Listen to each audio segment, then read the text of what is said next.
and he was able to get out and recover pretty quickly. Well, here, between the torture and the deprivation of food and water, Johnny is suffering. An aged prisoner gives him a crust of bread, which helps bring up enough strength in him, but Johnny still has to watch this emaciated prisoner get executed. And so Johnny finally calls up the will to fight back. He manages to get a gun. He shoots one of the Japanese soldiers straight in the head. And then he takes a bayonet and he impales the Japanese general. It's just a brutally frank scene. And Johnny gets back to the Allied side. And in the final couple of panels, Johnny's commanding officer says, "Well, Johnny, I imagine you're feeling better after a few days of rest and good nourishment." And Johnny says, "Yes, sir, but I can't wait to get a chance against the Japanese again." And just looking at that final panel, you can just see the pain and the hate in Johnny's eyes. Even though he's made a full physical recovery, you can see that he's emotionally scarred, and it leads one to wonder, why that level of anger throughout this tone. What happened between the previous arcs and this one? And so I do want to spend some time trying to get some historical context on what was going on behind here.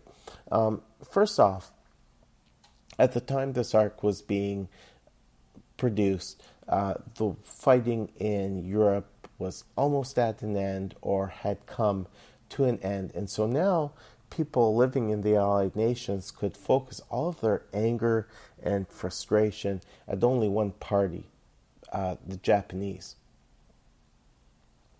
Two, it's a sad point in human history that a number of humans have established this weird ethnic, cultural hierarchy wherein much of the time Caucasian, English-speaking people are considered at the top, and non-Caucasian peoples who speak a language other than English are at or near the bottom. And again, it wasn't just Mr. Bachle doing this. This was going on in so many other comics. I'm not going to say that Mr. Bachle was a racist. I'll say that he was quite possibly highly influenced by what he was seeing in various media and hearing from those around him. But there's something more going on within Bachle's professional life, which I think really informed the dark tone of his final arc. Mr. Bachle learned that not all of the writers and artists at Dime Comics were being paid equally.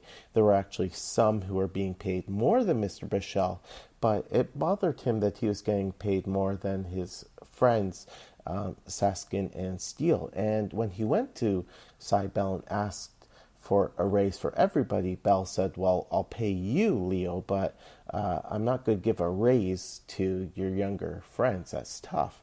Now, Mr. Bachle's friends told him, "Hey, just take the raise, go with it. We'll just keep on working at the rate we're working." But for Mr. Bachle, that wasn't enough. And so what he did, thinking back to the fact that Cy Bell never looked at his art before taking it to the publisher, decided to withhold the first and last pages of the Johnny Canuck stories, knowing that Bell wouldn't realize what was going on until he went to the printer. And sure enough, that's what happened. And when Bell called Mr. Bachle angrily, he replied, "Well, you want the pages that you need, you're going to give my friends and I a raise," which Bell had to do given the popularity of the comic.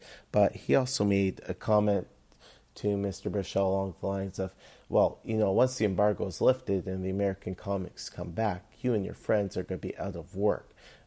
and you're going to regret,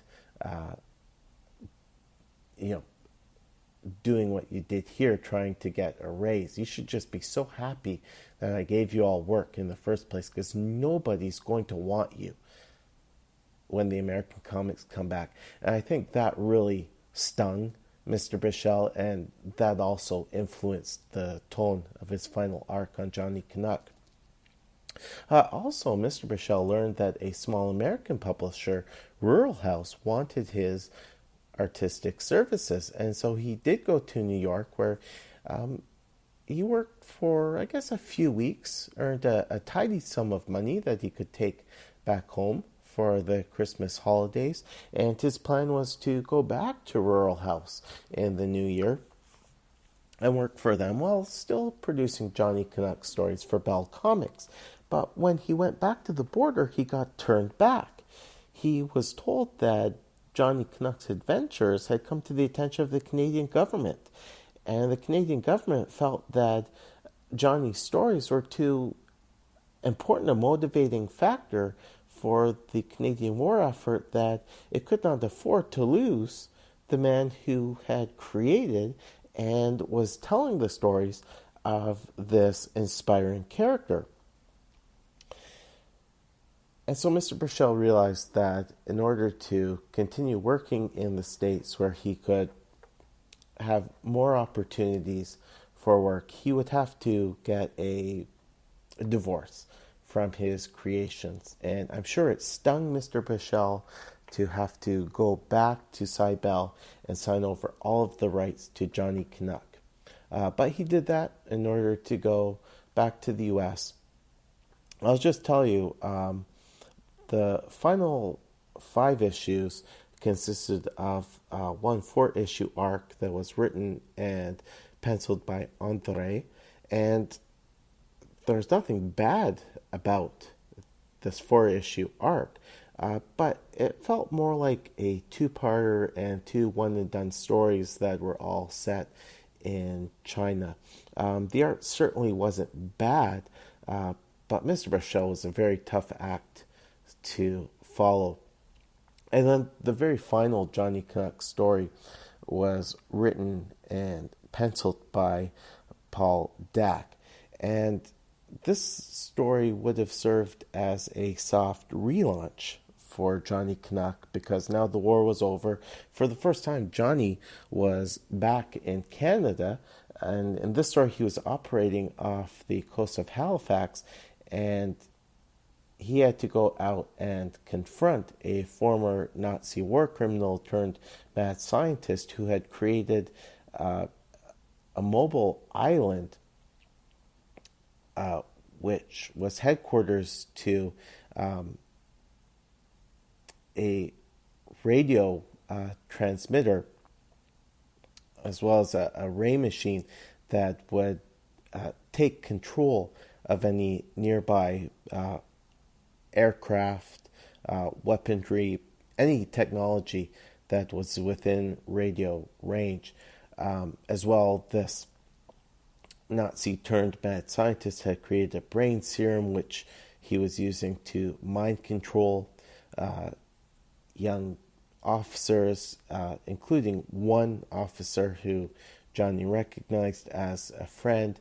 And so, fortunately, because this was the final Johnny story, it was a one-and-done story. It had a nice conclusion to it.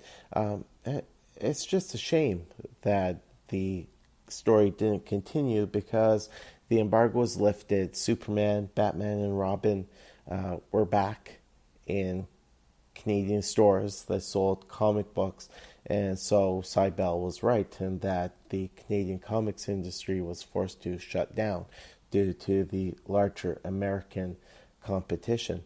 But it would have been neat to see Johnny as a former military officer turned globe-trotting adventurer.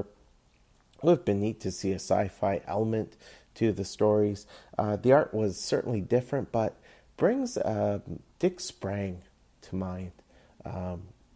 So a really interesting way to end the Golden Age Johnny Canuck stories. Now, as for Mr. Bachle himself, he found work as a freelance writer, artist at a number of different American publishers. One of those being Timely, the company which eventually became Marvel Comics. And sadly, Mr. Bachle was chagrined that wherever he went, the publishers told him, "Well, we don't think that one person can write pencil and letter comic. So you've got to choose just one thing to do." And so instead of going from one frustrating situation to another, Mr. Bachle decided to go in a different career direction. He went into comedy. He changed his name to Les Barker, and he created a comedy routine which he called the quick sketch. And what he would do is he would go onto a stage with an overhead projector that he designed, and as he was doing his routine, he would draw on the overhead, and people, certainly enjoyed spoken word, but they really enjoyed his artwork. And I wonder if any of that artwork still exists. But he became an immensely popular touring comedian, traveled around with a number of celebrities such as Mickey Rooney. As the years passed, Mr. Bachle felt that Johnny Canuck had just faded into obscurity, and so he was really touched when he discovered that two Canadian filmmakers, Michael Hirsch and Patrick Loubert, had bought up all the rights to Johnny Canuck and the other Bell Comics owned characters, and were producing a book and a documentary chronicling the history of Canadian comic book characters. And so he was interviewed for their documentary, and this was part one of reuniting the character with his creation. Part two came in the first half of the 90s when Canada Post announced that it was releasing a set of postage stamps featuring Canadian comic book characters. And of course, the first stamp featured Superman. I don't have time to get into a rant on that, but I can tell you that the other characters featured were Richard Cumley's Captain Canuck, as well as Fleur de Lis, who had appeared in, I'd say, no more than 5 comics at the time. And Johnny Canuck was the fourth.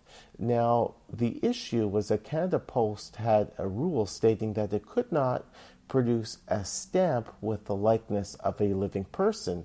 And so that was a problem because Johnny Canuck was a spitting image of Leo Bachle.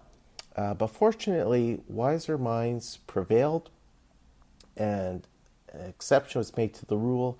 And so Mr. Barker / Mr. Bachle got to see Johnny on a postage stamp. And that was part two of reuniting the creator with his creation. And from there, Mr. Bachle, as Les Barker, continued to tour across North America, this time presenting himself as the real-life Johnny Canuck. And while he did die in 2003, his story has a really wonderful ending in that he didn't have to fight for recognition of his creation of the character. He wasn't fighting for lost money, lost royalties. He knew that his character now rested in good hands, i.e. Nelvana Animation Studios and the Library and Archives of Canada. Just a really neat ending to the story of Leo Bachle and Johnny Canuck. So in closing, a big word of thanks to Ms. Rachel Ritchie and Chapter House for getting the Johnny Canuck compendium into the hands of a new generation of readers. All right, folks, in closing, in a couple of weeks, or a little over a couple of weeks, probably December 21st or 22nd, I'll be releasing my 3rd annual Christmas special, and then I'll bring you new episodes in the new year. Until then, this class is dismissed.